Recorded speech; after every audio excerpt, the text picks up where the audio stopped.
आज है 18 मार्च 2025, दिन मंगलवार।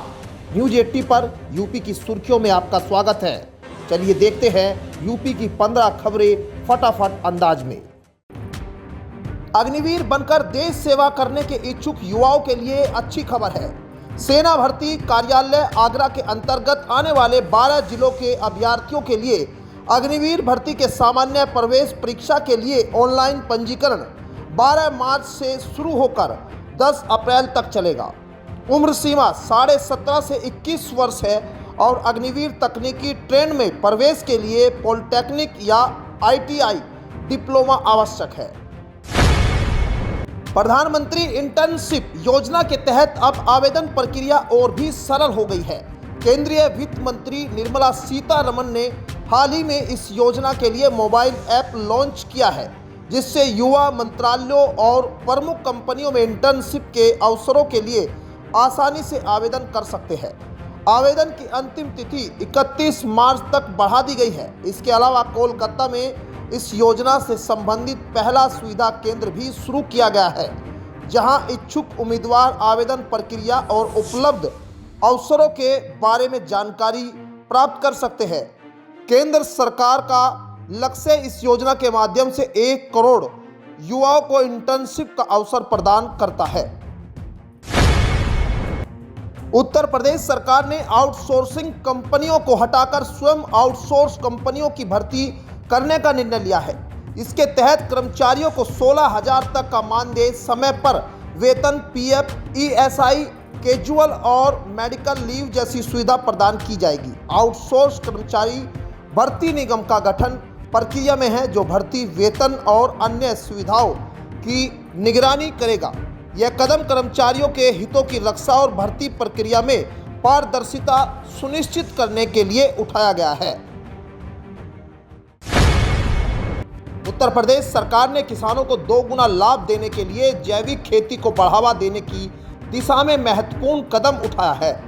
गौशालाओं को आत्मनिर्भर बनाने की योजना के तहत गाय के गोबर और मूत्र का उपयोग पर्यावरण के अनुकूल कृषि पद्धतियों के लिए किया जाएगा।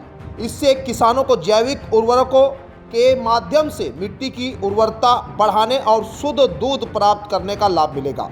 इसके साथ ही सरकार ने छुट्टा मवेशियों के लिए 2000 करोड़ रुपए का बजट आवंटित किया है और 543 नई गौशालाओं को मंजूरी दी है। सड़क परिवहन और राजमार्ग मंत्रालय ने राष्ट्रीय राजमार्ग अधिनियम में संशोधन का प्रस्ताव रखा है, जिसका उद्देश्य भूमि अधिग्रहण प्रक्रिया को अधिक पारदर्शी और प्रभावी बनाना है। प्रस्तावित संशोधनों के अनुसार यदि अधिग्रहित भूमि का 5 वर्षों तक उपयोग नहीं किया जाता है, तो वह भूमि मूल मालिकों को वापस कर दी जाएगी। इसके अलावा मुआवजे की घोषणा के 3 महीने बाद कोई आपत्ति स्वीकार नहीं की जाएगी, जिससे प्रक्रिया में तेजी आएगी और विवाद कम होंगे। मुआवजा निर्धारण के समय बाजार मूल्य को ध्यान में रखा जाएगा और भूमि अधिग्रहण से संबंधित सभी सूचनाओं के लिए एक विशेष पोर्टल विकसित किया जाएगा, जिससे पारदर्शिता बढ़ेगी। यह कदम सड़क निर्माण परियोजनाओं की गति बढ़ाने और भूमि मालिकों के अधिकारों की रक्षा करने की दिशा में महत्वपूर्ण है। उत्तर प्रदेश सरकार ने सरकारी स्कूलों की छवि सुधारने के लिए ग्रेटर नोएडा के मथुरापुर में 1.30 करोड़ की लागत से अत्याधुनिक स्मार्ट स्कूल स्थापित किया है। इस विद्यालय में हाईटेक कक्षाएं, स्मार्ट बोर्ड और आधुनिक लर्निंग टूल्स उपलब्ध है, जो प्राइवेट स्कूलों को भी पीछे छोड़ते हैं। 19 मार्च को बेसिक शिक्षा राज्य मंत्री संदीप सिंह द्वारा उद्घाटन की योजना है। विद्यालय में स्वच्छ पेयजल, अलग शौचालय, सुरक्षा के विशेष इंतजाम और खेलकूद व प्रयोगशाला जैसी सुविधाएं भी प्रदान की गई है। मुख्यमंत्री योगी आदित्यनाथ ने अधिकारियों को निर्देश दिए हैं कि वो सप्ताहांत में क्षेत्रीय दौरे करके योजनाओं की वास्तविक स्थिति का मूल्यांकन करें। उन्होंने कहा कि फील्ड अधिकारियों को अनावश्यक रूप से लखनऊ मुख्यालय न बुलाया जाए और वीडियो कॉन्फ्रेंसिंग के माध्यम से बैठकों और समीक्षा को प्राथमिकता दी जाए। स्वास्थ्य क्षेत्र में सुधार और मिशन कर्मयोगी के तहत कर्मचारियों की क्षमता वृद्धि पर भी जोर दिया गया है। सीएम ने बजट आवंटन और व्यय की समीक्षा करते हुए कुछ विभागों में खर्च संतोषजनक नहीं है, जिसे शीघ्र सुधारने की आवश्यकता है। इसके अलावा उन्होंने आगामी 25 मार्च को सरकार के 8 वर्ष पूरे होने पर प्रत्येक जिले में 3 दिवसीय मेले का आयोजन करने, सीडी रेशियो और सुधारने, आवास विभाग की बीमा बीके संपत्तियों का निस्तारण, निर्माणाधीन विश्वविद्यालयों का third party audit, police lines परियोजनाओं की मॉनिटरिंग, जीडीपी में महाकुंभ के आर्थिक प्रभावों को शामिल करने और बिजली विभाग के अधिकारियों को जनता से सीधे संवाद करने के निर्देश दिए हैं।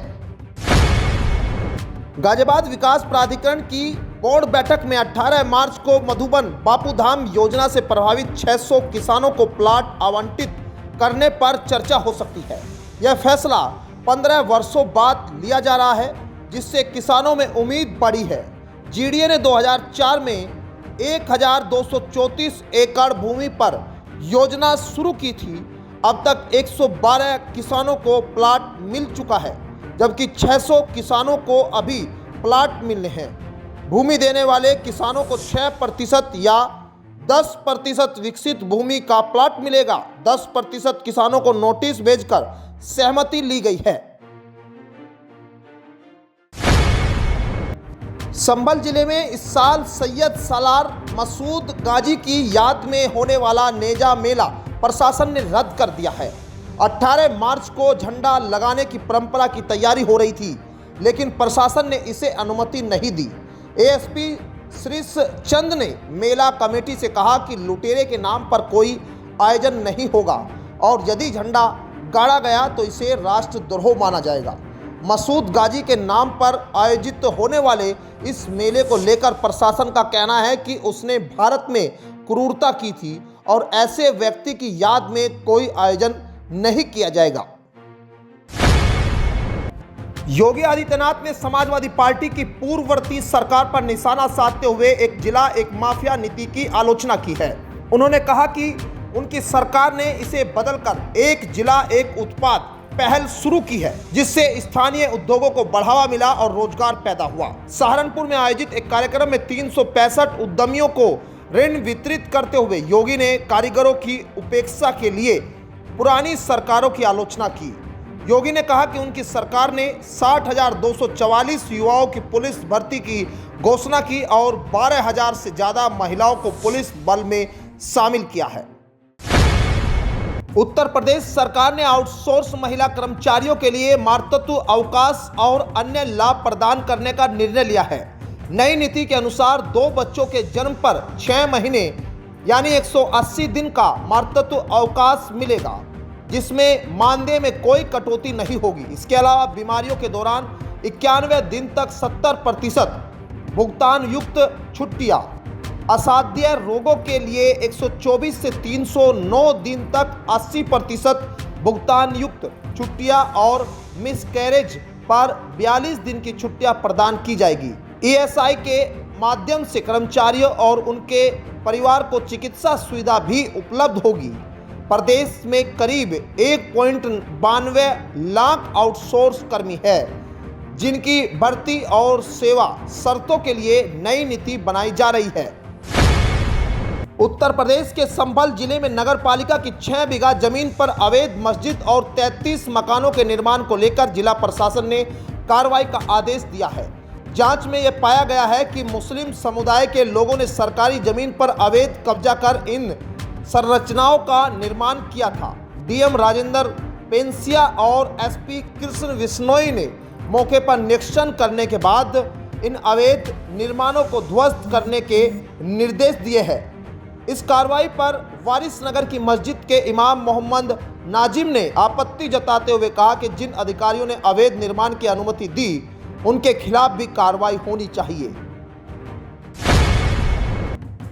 उत्तर प्रदेश में आयुष्मान भारत योजना से लाखों लोग लाभ उठा रहे हैं, लेकिन कुछ लोग इस योजना का फायदा नहीं उठा सकते, जिनकी मासिक आय 10,000 रुपये से ज़्यादा है। उनके लिए यह योजना लागू नहीं है।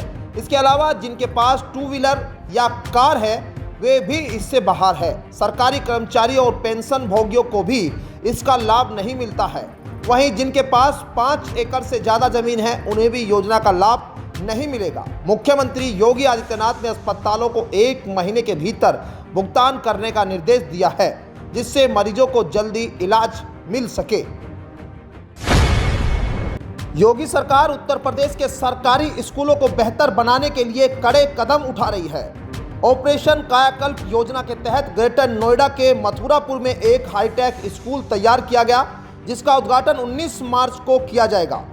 इस स्कूल में स्मार्ट क्लासरूम, डिजिटल बोर्ड, प्रयोगशालाएं और बेहतर स्वास्थ्य व्यवस्थाएं हैं। स्कूल में स्वच्छता, सुरक्षा, खेलकूद और मिड डे मील की विशेष सुविधाएं भी होनी है। दिव्यांग छात्रों के लिए भी रैंप और विशेष उपकरण उपलब्ध होंगे। इसके साथ ही ग्रीन स्कूल मॉडल पर स्कूल का निर्माण किया गया है, जिससे बच्चों को स्वच्छ और हरा भरा वातावरण पूरे उत्तर प्रदेश के इन स्कूलों में मिलेगा। यूपी में भी मौसम बदला बदला नजर आ रहा है। मौसम विभाग के अनुसार अगले 2 दिनों के लिए प्रदेश से तेज हवा चलने का अलर्ट जारी किया गया है। उसके बाद प्रदेश में एक बार फिर छिटपुट बारिश का अंदेशा है। राज्य में 18 मार्च को भी मौसम साफ रहने की संभावना है। हालांकि इस दौरान पश्चिमी और पूर्वी यूपी में 20 से 30 किलोमीटर प्रति घंटा की रफ्तार से तेज हवा चलने का पूर्वानुमान व्यक्त किया गया है। तो ये थी आज की 15 फटाफट खबरें। अगर आपको वीडियो पसंद आया तो वीडियो को लाइक, शेयर व कमेंट जरूर करें। धन्यवाद।